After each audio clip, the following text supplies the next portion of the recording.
আমি তো এখন স্নানও করে নিয়েছি, আর এখন পরিষ্কারও আছে আমার হাত। খুব খিদে পেয়েছে। এবার কি আমি ভোজন করতে পারি? নিশ্চয়ই পুত্র।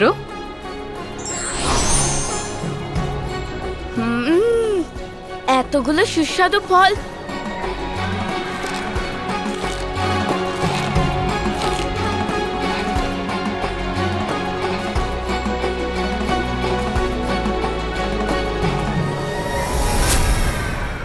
পুত্র, আস্তে আস্তে খুব সাবধানে ভোজন গ্রহণ করো।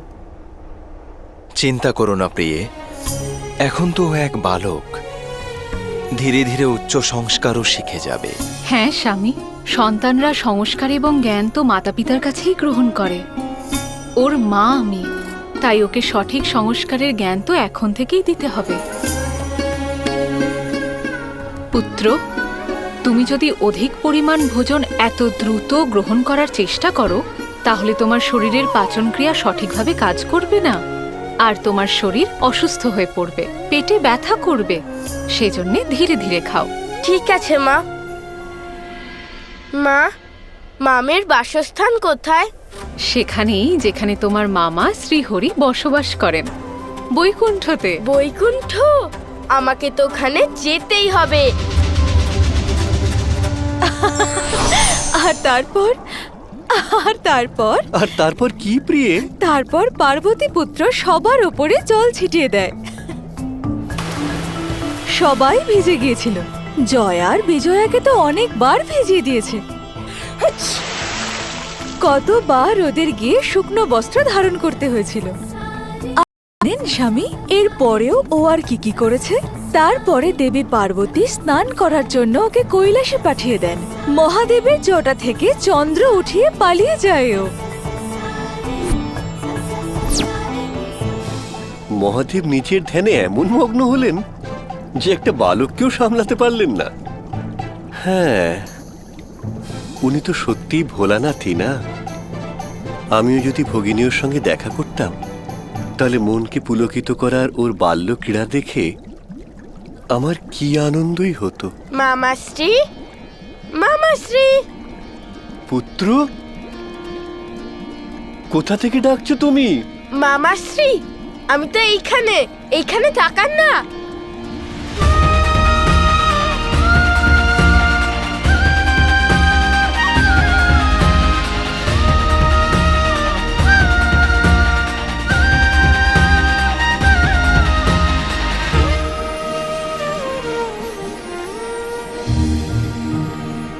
এই বস্ত্র এবং অলংকার মামি আমার জন্যই এনেছিলেন।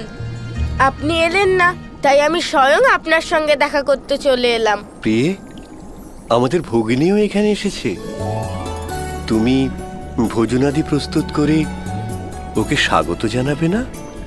আমি তো পেট ভরে খাবার খেয়ে এসেছি, কেবল আপনার সঙ্গেই দেখা করতে এসেছিলাম। কিন্তু মামি, আপনি থামবেন না?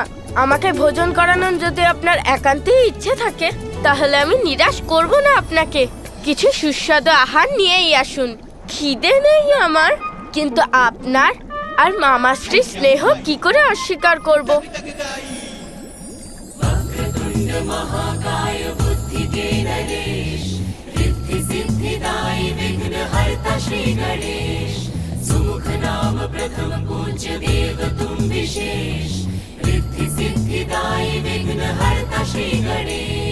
श्री गणेश वैकुंठ धाम आ गए, विष्णु के संग संग आसन बसे।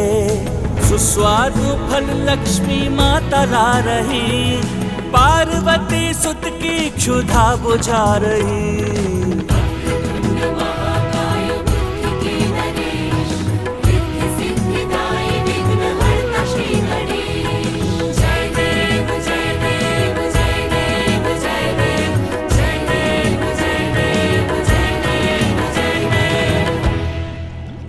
মামি, আপনার সামনে এত স্বর্ণ অলংকার কেন?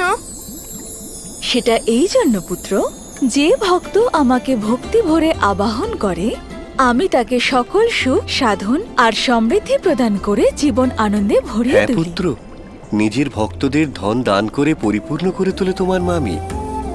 তাই সম্পূর্ণ জগৎ ওনাকে ধনলক্ষ্মী রূপে পূজা অর্চনা করে। ধন ধন কিন্তু ধন মানে কি?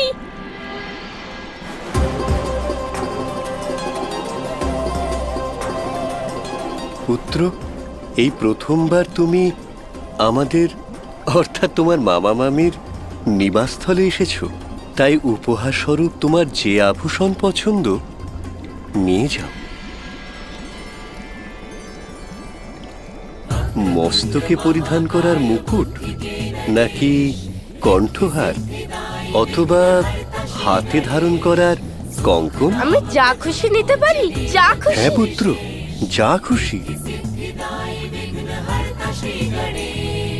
निर्विवाद बुद्धि चातुर्य के नरेश, आज प्रमाणित भी किए पुत्र महेश। उपहार में मांगी श्री हरि से श्री, चतुर्विनायक समान कोई भी नहीं।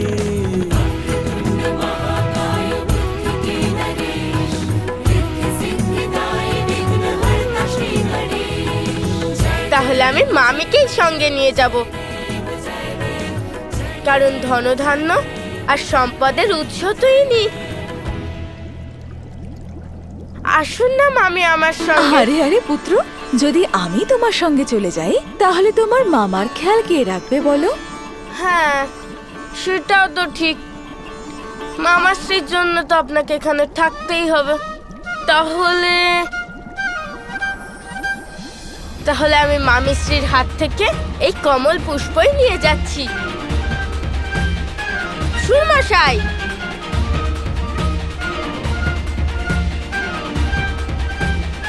হ্যাঁ, এইবার ঠিক আছে।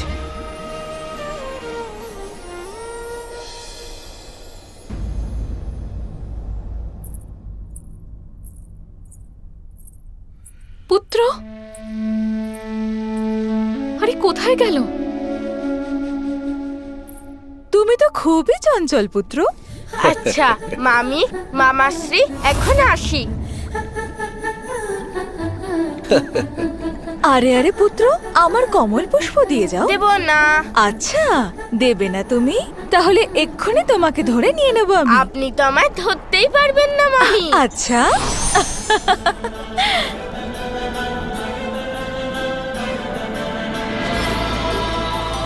মামি, আমি এখানে।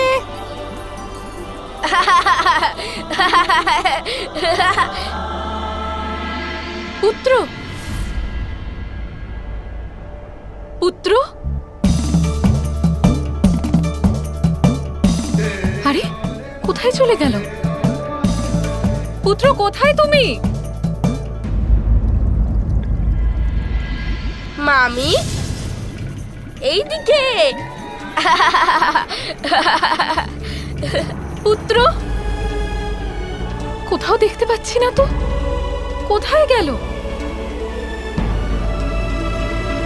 মাতা, মাতা আপনাকে এত চিন্তিত দেখাচ্ছে কেন? নন্দী, আমি রন্ধন গৃহে ছিলাম, আর বেশ কিছুক্ষণ হয়ে গেল আমি পুত্রকে দেখিও নি, আর ওর গলার আওয়াজও পাইনি। এখানে এসে ওকে খুঁজলাম, কিন্তু এখানেও তো ওকে দেখতে পেলাম না। মাতা, আপনি একটুও চিন্তা করবেন না, উনি এখানেই কোথাও আছেন, আমি এক্ষুনি দেখছি। পুত্র, কোথায় তুমি? পুত্র, মা,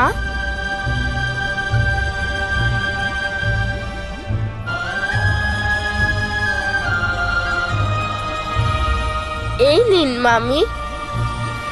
এবার তো আমাকে যেতে হবে, মা ডাকছে যে। মামাশ্রী, আপনার এখানে এসে আমার অত্যন্ত ভালো লেগেছে, সেই জন্য আপনাদের শত কোটি প্রণাম।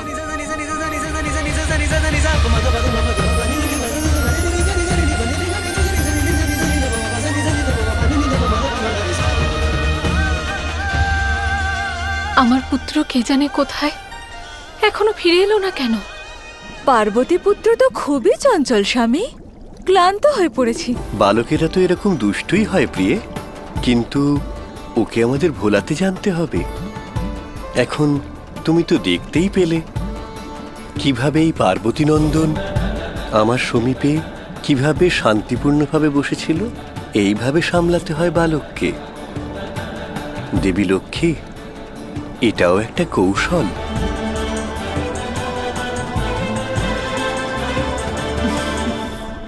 তাহলে আপনি কিন্তু তোমার দুঃখ পাওয়ার কোনো প্রয়োজন নেই।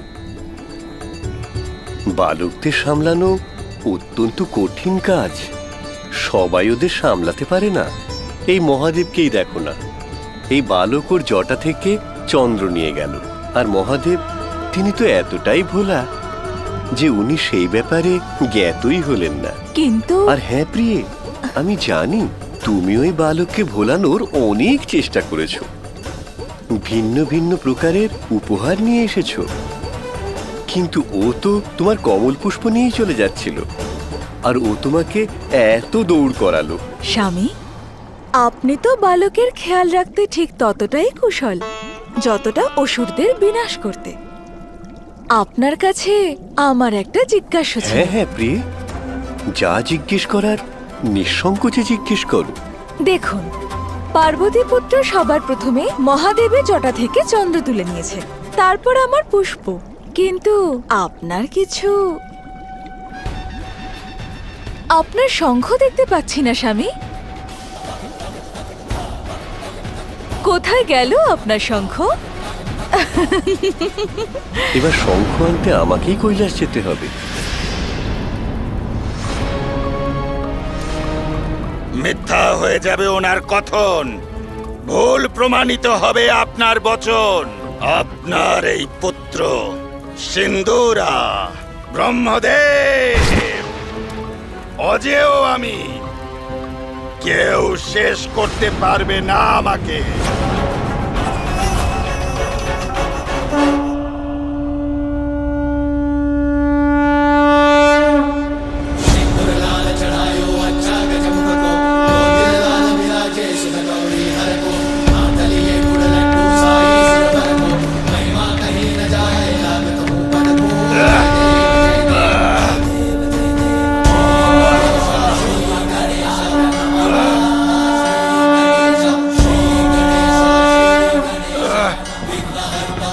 অসহ্য ধ্বনি এটা। এটা তো নারায়ণের শঙ্খধ্বনি, কিন্তু সেটা কৈলাস থেকে কেন আসছে? মামাশ্রী শ্রীহরি নারায়ণের শঙ্খ, মামাশ্রী শ্রীহরি নারায়ণের শঙ্খ। মামাশ্রীর শঙ্খ। কত দূরে রয়েছে আপনার থেকে, কিন্তু আশ্চর্য ব্যাপার, শুধুমাত্র ওই বালকের শঙ্খধ্বনি শুনেই আপনি এতটা বিচলিত হয়ে উঠছেন। সর্বশক্তিমান অসুর সম্রাট সিন্দুরা,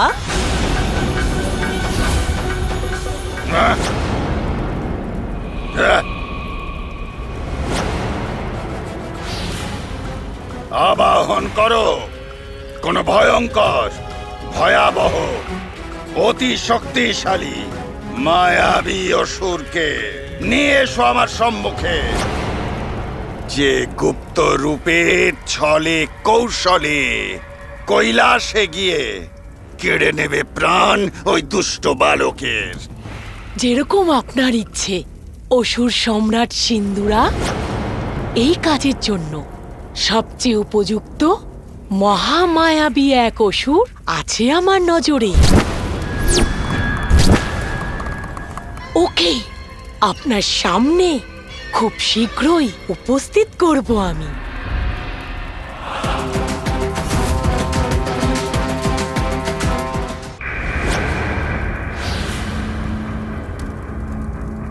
বজ্রান্ত!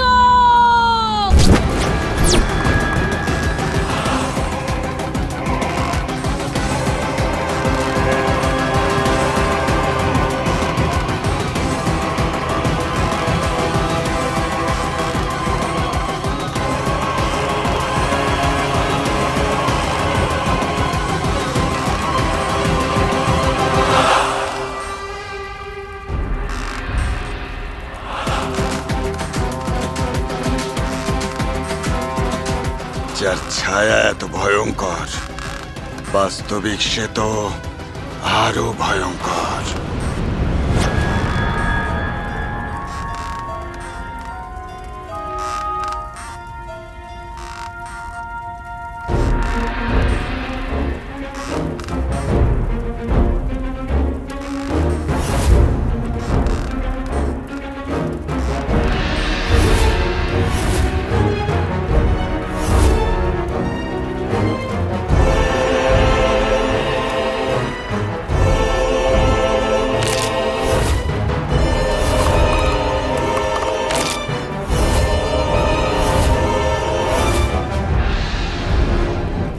এত দুঃসাহস!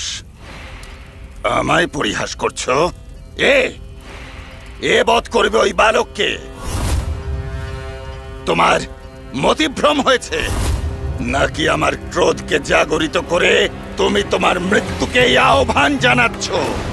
টক টকা টক টক, পবিত্রতার কণ্টক, আমি হলাম বজ্রান্তক।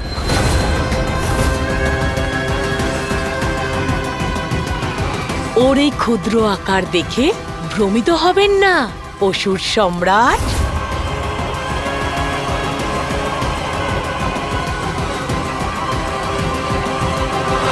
আমায় বিশ্বাস করুন, অতি ভয়ঙ্কর, অতি শক্তিশালী এই বজ্রান্তক। সবকিছুই করতে পারে ও। টক টকা টক টক, অসুর সম্রাট বালককে বশ করা অত সহজ নয়। ভিন্ন ভিন্ন প্রকারের ষড়যন্ত্র রচনা করতে হয়, যে ক্ষেত্রে বজ্রান্তকের মতো এখনো কেউ হয়ে উঠতে পারেনি।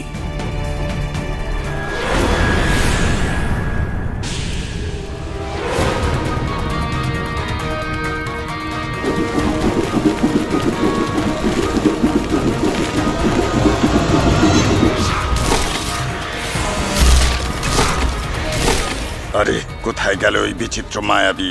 ও এত তীব্র গতি সম্পন্ন যে ওকে ভালো করে দেখাও যাচ্ছে না।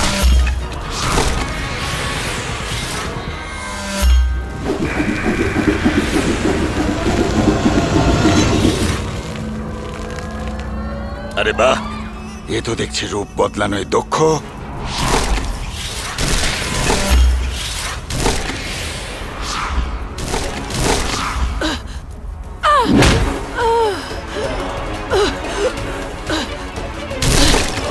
দুষ্ট, এটা কি করলে তুমি? আমাকে আঘাত করলে? এ দুষ্ট, মায়াবী, ক্রূর, অর্থাৎ শ্রেষ্ঠ অসুর হবার সর্বগুণ সম্পন্ন এ।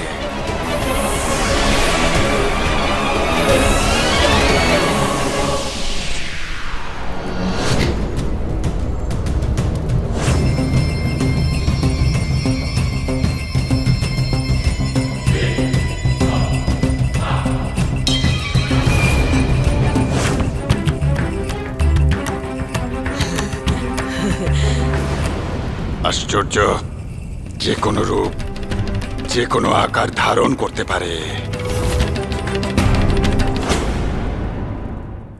এবার আপনার মায়াবী শক্তির সঙ্গে তো পরিচয় হয়ে গেছে নিশ্চয়ই।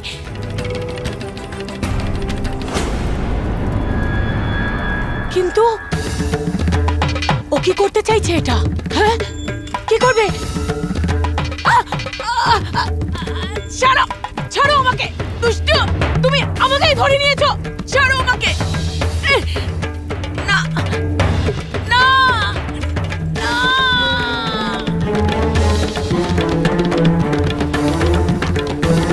আমাকে মুক্ত করুন, অসুর সম্রাট সিন্ধুরা! আমাকে মুক্ত করুন! আমি আপনার সেবিকা, আমার উপরে দয়া করুন, আমাকে মুক্ত করিয়ে দিন আপনি। টক টকা টক টক, পবিত্রতার কণ্টক, আমি হলাম বজ্রান্তক। যে কোনো আকার, যে কোনো রূপ আমি নিতে পারি। ছলনা করব আমি বালককে আকর্ষিত করার জন্য। ওর খেলার বস্তু হয়ে উঠব আমি। আর আমার নিয়ন্ত্রণে চলে এলেই এই বাহু দিয়ে ওকে পিষে রেখে দেব, প্রাণ নিয়ে নেব ওই বালকের।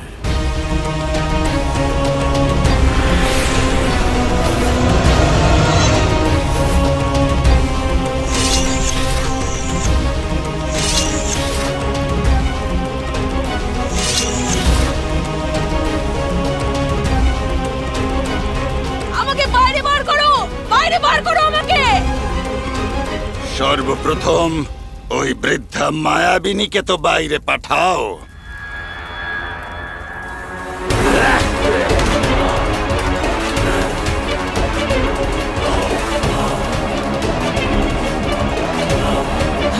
অনুমতি দিন আমায়।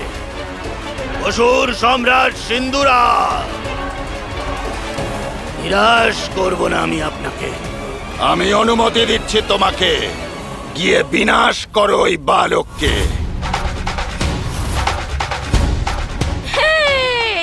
মামাশ্রীর শঙ্খ, মামাশ্রীর শঙ্খ আমার কাছে, মামাশ্রীর শঙ্খ আমার কাছে।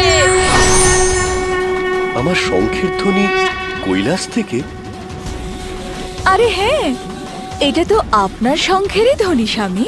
তাহলে পার্বতী নন্দন কি আপনার শঙ্খ নিয়ে গেছে?